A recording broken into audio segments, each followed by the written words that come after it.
Here's what you should know about your local housing market in this week's market update. Now, these past few weeks, I've been noticing an interesting trend amongst home sellers. I feel like lately a lot of my home sellers have been falling into this interesting category of oftentimes downsizers, and many of them in a position where they are moving into what once was their secondary home and has now become their primary home. So they're not even looking to purchase a home. They've just been spending more and more time in their secondary home, and now that's become their primary, and they want to offload what once was their primary and is now their secondary home. And an interesting mindset shift that I'm seeing amongst these sellers is they are, while they want to get a great price for their house, they're a little less money hungry. They're not trying to squeak out every dollar from that transaction. They are very interested in not only having a safe and pleasant transaction, but also in being fair to those home buyers. They have a little bit more of an understanding of what these home buyers have been going through, and they have a sense of not wanting to exacerbate that stress. So while that is very much a relief for home buyers, it is important to understand that going into a purchase for a few reasons. Number one, while a lot of us have gotten used to this whole routine of an offer deadline and highest to best offers due by this time, and bidding against yourself, which still is very much prevalent in this market, I am seeing more sellers arise that don't want to do that. They get a good offer in hand and they say, I'd be happy to just take this, and even when I advise them, hey, if we go back to everybody else and we give everybody a deadline, we can squeak out a few more dollars here. And I'm seeing a lot of these say, I'm not really interested in that. I've got a good, reliable buyer. This offer looks great. This is more money than I would have expected to sell my house for a few years ago. So let's just take it.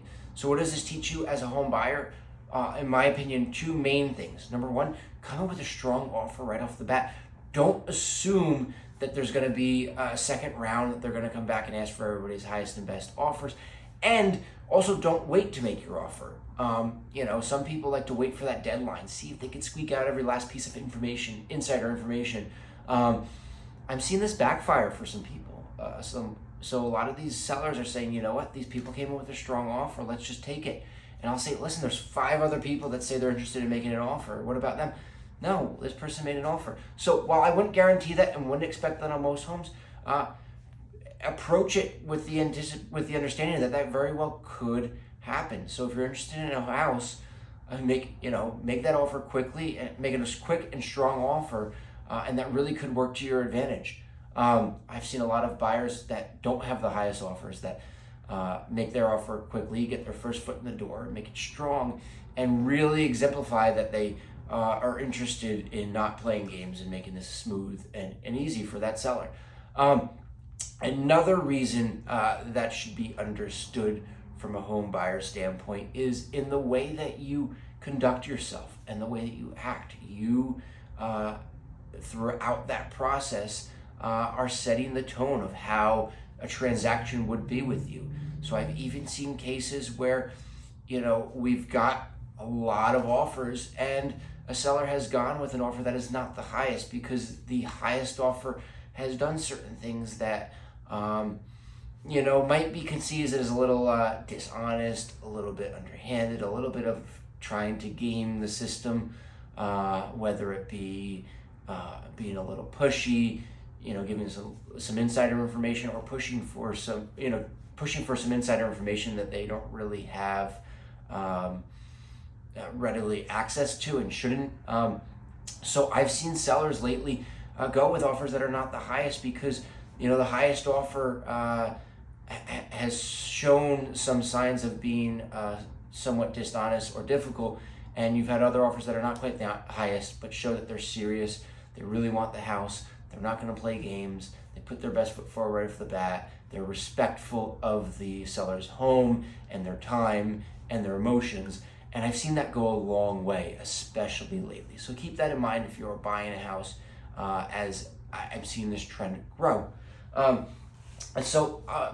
On that note, let's go into the stats this week and see how the market is evolving and changing and how that could affect you.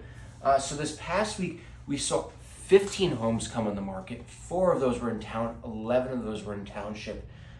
14 of those were single-family houses, and only 1 of those was a condo or townhouse.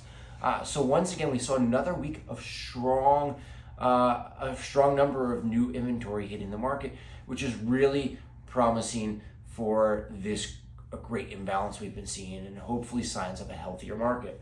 The average list price of these homes was $1,005,000 this past week. Total inventory, so this is a promising number. Total inventory this past week is 40 homes. So 40 homes currently on the market. That's up from 38 last week. And that is the first time in a very long time we've seen that 4 handle in the front. So while this historically is still extremely low inventory, and while it might feel like we're getting flooded with all this inventory, so while some buyers might be saying, ooh, look at this, things are shifting back into our favor. Well, I wouldn't get that bold and excited yet, because if you look at a few years back, if we saw these numbers last year, 2 years ago, those were when we saw similar or even higher numbers where we were freaking out and nervous how inventory was so low. But not to be too negative, it is promising. We've got a 4 handle. Let's hope that those numbers tick up into the 40s. It is a healthier market for everybody if we have a greater balance between buyers and sellers. Sold homes this past week. This past week we saw 7 homes sell. The average list price of these homes was $670,000. The average sale price of these homes was $749,000. So this past week we saw homes sell for an average of 10.6% above list price. So while we see the total inventory and the new homes coming in the market growing, we're still seeing homes sell for significantly above list price. So it is still very competitive out there for buyers and still very advantageous out there for home sellers. The average days on market for these homes has been 14 days on market. Under contract this past week, we saw 9 homes go under contract. Average list price of these homes was $609,000, and we saw a median days on market for these homes of 14 days.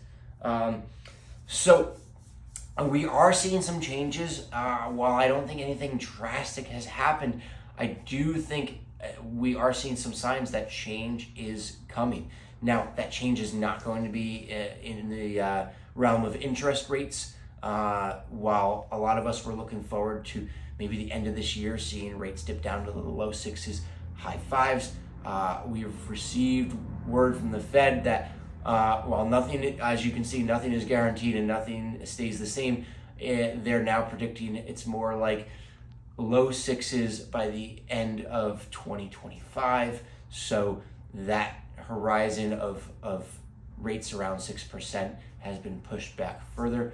But what I am seeing is more and more people become comfortable with this new normal, and rates really are at a healthy amount for historical averages. 6 and 7% interest rates are not extremely high. Historically, 3 and 4% interest rates are historically very low, and as we saw, unhealthy for the market. So I think a lot of people are getting used to, I shouldn't say the new normal, but the normal that they may not have been exposed to recently. So if you're curious about how these changes may affect your short or long-term home ownership plans, dreams, or goals, feel free to reach out to me, shoot me a DM, send me a text, call me on the phone, as well as with any of your questions. I'd be happy to clarify all of these ever prevalent changes in the housing market. Have a great weekend. I'll catch you guys soon.